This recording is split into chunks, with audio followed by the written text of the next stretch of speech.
भाई, जो सरकार 56 इंच का सीना होने का दावा करती है, वो इतनी डरी हुई क्यों रहती है? आखिर क्या वजह है कि उसे हर चीज पर कंट्रोल चाहिए, नियंत्रण चाहिए?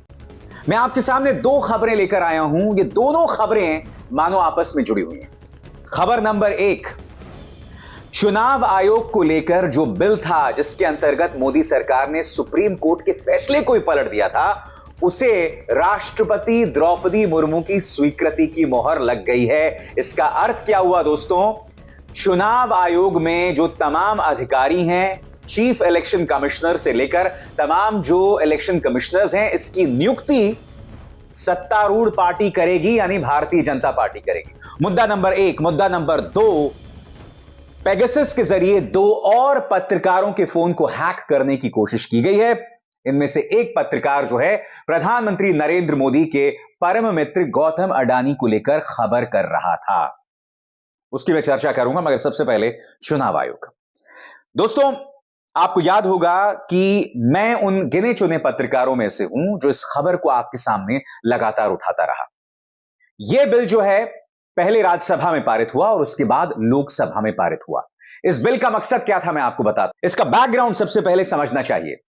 मैं आपको याद दिलाना चाहूंगा कि सुप्रीम कोर्ट का एक फैसला आया था और उस फैसले में उन्होंने कहा था कि भाई, चुनाव जो है निष्पक्ष हो सके और चुनाव आयोग निष्पक्ष हो, इसीलिए बहुत जरूरी हो जाता है कि चुनाव आयुक्तों के चुनाव में 3 लोग हों: प्रधानमंत्री, नेता विपक्ष और chief justice of India supreme court.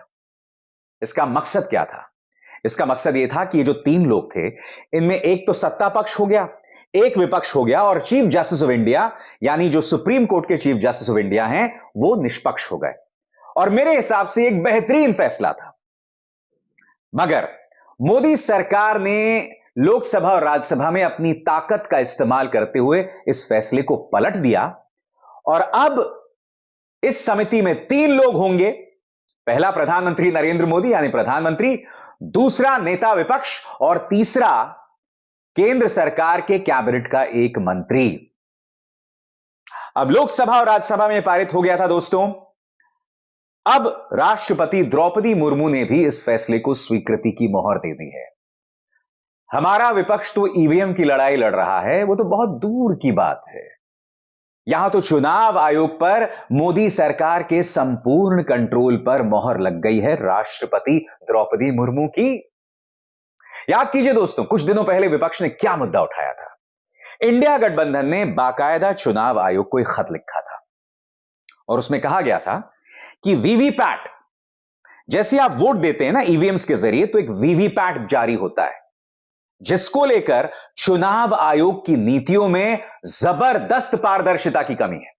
तो क्या मांग की गई थी उस वक्त विपक्ष द्वारा, इंडिया गठबंधन द्वारा, कि वीवीपैट को लेकर चुनाव आयोग अपनी मौजूदा नीति को बदले। और आपको याद होगा, इस मुद्दे को लेकर मैंने बाकायदा एक शो भी किया था। याद है कि भूल गए कि उस वक्त विपक्ष ने क्या मांग रखी थी? दुख की बात यह है कि जो मुद्दे विपक्ष उठा रहा था, इंडिया गठबंधन उठा रहा था, उसे सिरे से खारिज कर दिया था चुनाव आयोग ने। चुनाव आयोग ने उनसे मुलाकात तक नहीं की थी। सुनिए मैंने अपनी रिपोर्ट में क्या कहा था। इंडिया की पार्टियों ने ईवीएम के डिजाइन और संचालन से जुड़े कई महत्वपूर्ण सवालों को लेकर चुनाव आयोग को एक विस्तृत ज्ञापन सौंपा है।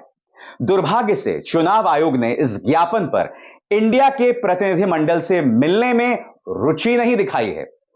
इंडिया की पार्टियां दोहराती हैं कि ईवीएम की कार्यप्रणाली की पवित्रता पर कई तरह के संदेह हैं। इन्हें कई विशेषज्ञों और प्रोफेशनल्स ने भी उठाया है। अब अहम बात यहां पर कही जा रही है। हमारा सुझाव बेहद सरल और स्पष्ट है। वीवीपैट पर्ची को बॉक्स में गिराने की बजाय इसे मतदाताओं को सौंप दिया जाना चाहिए। मतदाता अपने द्वारा चुने गए विकल्प को सत्यापित करने के बाद इसे एक अलग मत पेटी में रख देगा। इसके बाद वीवीपैट पर्चियों की 100% गणना की जानी चाहिए। ऐसा होने से स्वतंत्र और निष्पक्ष चुनावों में लोगों का पूर्ण रूप से विश्वास बहाल होगा। यहां पर दोस्तों, इंडिया गठबंधन ईवीएम पर सवाल नहीं उठा रहा है। वो ये नहीं कह रहा है कि ईवीएम में धांधली हो सकती है, और मेरा भी यह मानना है कि ईवीएम में धांधली हो सकती है। इस बात को लेकर कम से कम मेरे पास कोई प्रमाण नहीं है। हालांकि मैं आपको पत्रकार मीतू जैन की एक रिपोर्ट का जिक्र आगे जाकर जरूर करना चाहूंगा। मगर जो मशवरा इंडिया गठबंधन ने दिया है वो बहुत ही आसान, सरल है और चुनाव आयोग इसका अनुसरण कर सकता है। और ये क्यों किया जा रहा है दोस्तों? क्योंकि चुनाव आयोग की निष्पक्षता पर लगातार सवाल उठाए जा रहे हैं।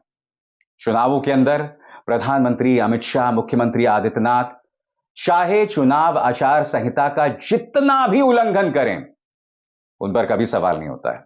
और अपनी इस पुरानी रिपोर्ट में मैंने मीतू जैन की रिपोर्ट का भी जिक्र किया है। दोस्तों, मीतू जैन ने अपनी रिपोर्ट में यह पाया था कि जिन दो एजेंसीज में ईवीएम्स बनते हैं, वो दोनों एजेंसीज, वो दोनों कंपनियां पीएसयूज हैं, पब्लिक सेक्टर अंडरटेकिंग की हैं, और वो पूरी तरह से सरकार के अंतर्गत आती हैं। यानी कि जो ईवीएम बन रहा है उसको लेकर कोई निष्पक्षता नहीं है, उसको लेकर कोई आजादी नहीं है। वो एजेंसीज सरकार के अंतर्गत आती हैं। और सरकार कौन चला रहा है?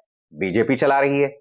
बात वहां नहीं रुकती है दोस्तों। सोर्स कोड, सोर्स कोड वो होता है ईवीएम का जिसके जरिए आप नतीजे बदल सकते हैं। वो सोर्स कोड, आप जानते हैं वो सोर्स कोड किसे पता होता है?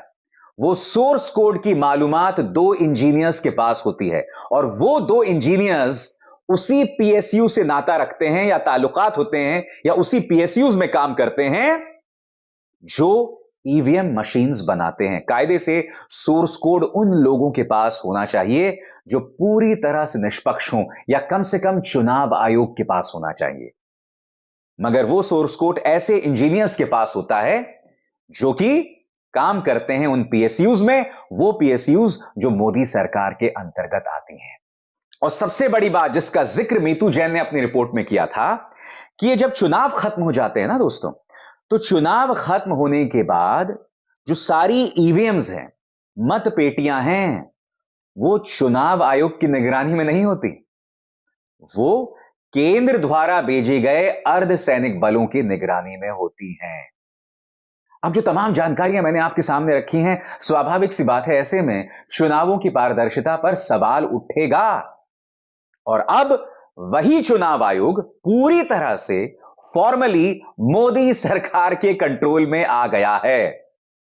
मैं फिर आपसे सवाल पूछना चाहता हूं, आखिर क्या वजह है कि यह सरकार इस तरह से सब कुछ अपने कंट्रोल में रखना चाहती है? और मैं चाहूंगा कि मेरे दर्शक इस बात का जवाब दें कि आखिर क्या वजह है कि ईवीएम्स कहां रखी जाएं, सोर्स कोड किसके हाथ में हो, चुनाव आयोग में कौन सा अधिकारी तय हो, यह सब सत्तारूढ़ पार्टी तय करेगी। विपक्ष का कोई हाथ नहीं है। विपक्ष के खिलाफ एजेंसीज हैं, प्रचार तंत्र हैं, पैसा उनके खिलाफ बोल रहा है, उद्योगपति विपक्ष के खिलाफ हैं, मीडिया विपक्ष के खिलाफ है। अब जो चुनावी प्रक्रिया है वो भी उनके हाथ में नहीं है, उसमें भी उनका कोई दखल नहीं है, उनकी कोई राय नहीं है। क्या ऐसे में यह एक पारदर्शी लोकतंत्र कहा जा सकता है? दोस्तों, आप जानते हैं सरकार एक ब्रॉडकास्ट बिल भी लाना चाहती है। उस ब्रॉडकास्ट बिल के जरिए भी वो मेरे जैसे पत्रकारों पर काबू पाना चाहती है। और अब एक और खबर आई है जो हैरत में डालने वाली है। यह जांच एमनेस्टी इंटरनेशनल और वॉशिंगटन पोस्ट ने की है दोस्तों। और यह जांच क्या है मैं आपको बतलाना चाहता हूं। इस जांच के मुताबिक पेगासस, जो कि स्पाईवेयर है जिसका कथित तौर पर पहले भी इस्तेमाल हुआ था कई विपक्ष के नेताओं और पत्रकारों पर, वो दो और पत्रकारों के फोन में लगाया गया है। यह एमनेस्टी और वॉशिंगटन पोस्ट की जांच के बाद पता चला है। और यह रिपोर्ट क्या कहती है मैं आपको बताता हूं। आपकी स्क्रीन पर यह हैं आनंद मंगनले। कौन है आनंद मंगनले दोस्तों? इन्होंने कुछ दिनों पहले एक रिपोर्ट की थी कि किस तरह से 2013-14 से अडानी कंपनी शेयर बाजार में जो है वो घालमेल कर रही है। उन्होंने दो लोगों का इस्तेमाल किया, एक सऊदी अरब पृष्ठभूमि का और एक ताइवानीज पृष्ठभूमि का, और उसके जरिए स्टॉक मार्केट्स में खेला किया जा रहा है। और सेबी ने इसकी जांच की और उस जांच में अडानी जो है वो दोषमुक्त हो गए। और सेबी के जो अध्यक्ष थे उस वक्त के, यूके सिन्हा, वो बाद में एनडीटीवी में बोर्ड ऑफ डायरेक्टर्स में शामिल हो गए। वो एनडीटीवी जो कि अब अडानी का चैनल है। यह रिपोर्ट की थी आनंद मंगनले और रवि नायर ने। एमनेस्टी और वॉशिंगटन पोस्ट की रिपोर्ट कहती है कि आनंद मंगनले ने जब अडानी ग्रुप से संपर्क स्थापित किया था, उसके बाद उनका फोन पेगासस से इन्फेक्ट कर दिया गया। यानी कि उनकी फोन की पूरी जासूसी पेगासस के जरिए की जा रही थी। एक पत्रकार सिर्फ अपनी रिपोर्ट ही तो कर रहा है ना। फिर क्या वजह है कि ये तमाम चीजें की जा रही हैं?